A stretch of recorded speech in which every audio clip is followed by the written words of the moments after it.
केंद्रीय कानून मंत्री किरेन रिजिजू को उनके मंत्रालय से हटाकर दूसरे मंत्रालय का कार्यभार सौंपा गया है। उनकी जगह अर्जुन राम मेघवाल को कानून मंत्री बना दिया गया है। बताया जाता है कि पीएम नरेंद्र मोदी की सलाह पर राष्ट्रपति द्रौपदी मुर्मू ने मंत्रिमंडल में बदलाव को मंजूरी दी है। अब किरेन रिजिजू को कानून मंत्रालय से बदलकर भू विज्ञान मंत्रालय सौंपा गया है। वहीं अर्जुन राम मेघवाल को उनके मौजूदा पोर्टफोलियो के अलावा कानून और न्याय मंत्रालय का स्वतंत्र प्रभार भी सौंपा गया है। आखिर क्यों हटाए गए किरेन रिजिजू, इसको लेकर चर्चाओं का बाजार गर्म है। सबसे पहले ग्राफिक्स के माध्यम से आपको दिखाते हैं वो प्रमुख कारण जिन्हें लेकर रिजिजू को हटाए जाने की बात हो रही है। सबसे बड़े कोर्ट पर सवाल उठा रहे थे रिजिजू। बीते साल जजों की नियुक्ति को लेकर केंद्र सरकार और सुप्रीम कोर्ट के बीच काफी समय से खींचतान मची रही थी। सुप्रीम कोर्ट का कहना था कि उसने जिन जजों के नाम नियुक्ति के लिए केंद्र को भेजे थे, केंद्र उनकी नियुक्ति को ही छड़ी नहीं दिखा रहा है। और इस मामले पर किरेन रिजिजू ने देश के सबसे बड़े कोर्ट के खिलाफ कई टिप्पणियां की थी। उन्होंने कई बार जजों की नियुक्ति करने वाले कॉलेजियम सिस्टम पर सवाल उठाए थे। रिजिजू ने इसे गैर संवैधानिक तक बता दिया था। जजों की रीनियुक्तियों को लेकर उठाए थे सवाल।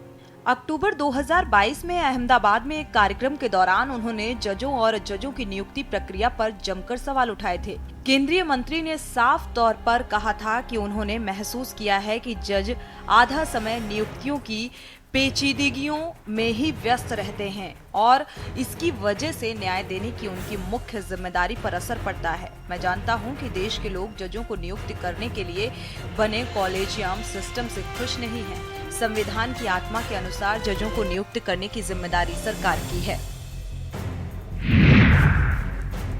जजों पर अपने भाइयों को नियुक्ति करने का आरोप लगाया। किरेन रिजिजू ने जजों पर अपने करीबियों को नियुक्ति करने का भी आरोप लगाया था। उनका कहना था कि अगर हम संविधान की भावना से चलते हैं तो जजों की नियुक्ति करना सरकार का काम है। दूसरी बात ये कि भारत को छोड़कर दुनिया में भी कहीं भी ये प्रथा नहीं है कि न्यायाधीश अपने भाइयों को न्यायाधीश नियुक्त करते हैं।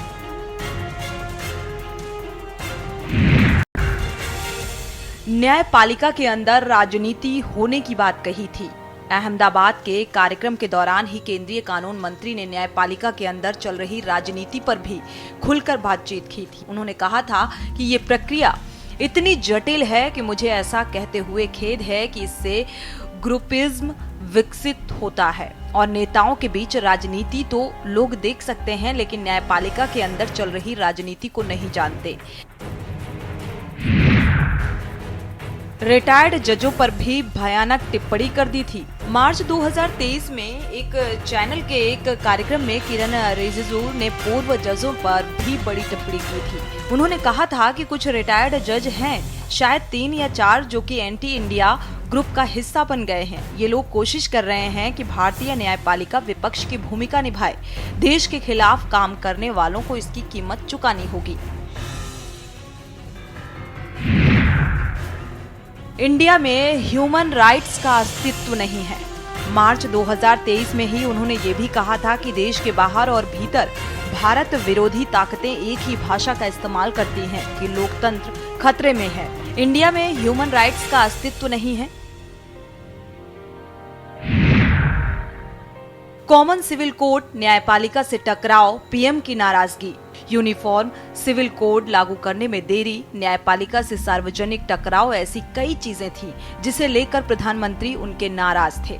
केंद्र सरकार कॉमन सिविल कोड को लेकर गंभीर है। इसे लेकर कई बैठकें भी हो चुकी हैं। बीजेपी शासित राज्यों में इसे लागू भी किया जा रहा है और इस कानून को देशव्यापी लागू करने का जिम्मा कानून मंत्रालय को सौंप दिया गया था, जिसमें लगातार देरी हो रही थी। माना जा रहा है कि इस बात को लेकर प्रधानमंत्री काफी नाराज थे और इस नाराजगी का खामियाजा रिजिजू को भुगतना पड़ा। रिजिजू का हुआ था भारी विरोध। सुप्रीम कोर्ट और हाई कोर्ट में प्रैक्टिस करने वाले 350 से ज्यादा वकीलों ने कानून मंत्री किरेन रिजिजू के इस बयान की निंदा की थी और इस बयान पर वकीलों के ग्रुप ने एक स्टेटमेंट जारी किया था। उनका कहना था कि केंद्रीय मंत्री को इस तरह बयान देना शोभा नहीं देता।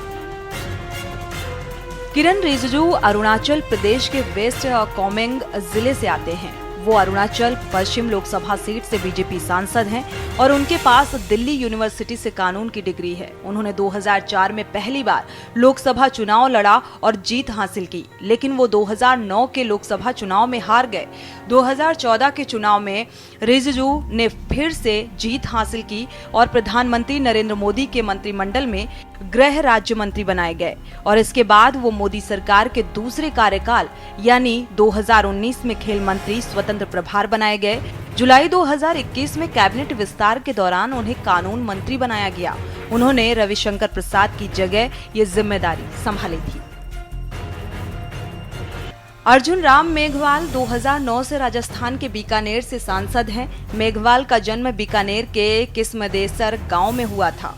उन्होंने बीकानेर के डूंगूर कॉलेज से बीए और एलएलबी की। इसके बाद इसी कॉलेज से मास्टर्स की डिग्री ली और इसके बाद फिलीपींस विश्वविद्यालय से एमबीए किया। वो राजस्थान कैडर के एक आईएएस अधिकारी रहे हैं और उन्हें राजस्थान में अनुसूचित जाति के चेहरे के रूप में देखा जाता है। मेघवाल 2009, 2014 और 2019 के लोकसभा चुनाव में बीकानेर से बीजेपी के टिकट पर सांसद चुने गए। उन्हें 2013 में सर्वश्रेष्ठ सांसद के पुरस्कार से नवाजा गया था। अपने दूसरे कार्यकाल के दौरान वो लोकसभा में बीजेपी के मुख्य सचेतक थे। मई 2019 में मेघवाल संसदीय मामलों, भारी उद्योग और सार्वजनिक उद्यम मंत्रालय में राज्य मंत्री बने थे और इस मंत्रालय के साथ अब उन्हें कानून मंत्रालय की जिम्मेदारी भी उठानी पड़ेगी। अर्जुन राम मेघवाल को, जो कि राजस्थान से आते हैं और अनुसूचित जाति के बड़े नेता माने जाते हैं, उनका प्रमोशन किया जाना बीजेपी की सोची समझी राजनीति है। कर्नाटक चुनाव में हार के बाद अब राजस्थान में होने वाले चुनाव में बीजेपी ने अर्जुन को कानून मंत्री बनाकर एक संदेश दिया है, जिसका फायदा बीजेपी को मिलने की पूरी संभावना है। मेघवाल राजस्थान के बीकानेर से 3 बार के सांसद हैं और काफी लोकप्रिय नेताओं में शुमार हैं। लिहाजा रिजिजू को हटाकर और मेघवा को कानून मंत्री बनाकर बीजेपी ने एक तीर से 2 निशाने लगाए हैं। स्पेशल डेस्क, के न्यूज इंडिया।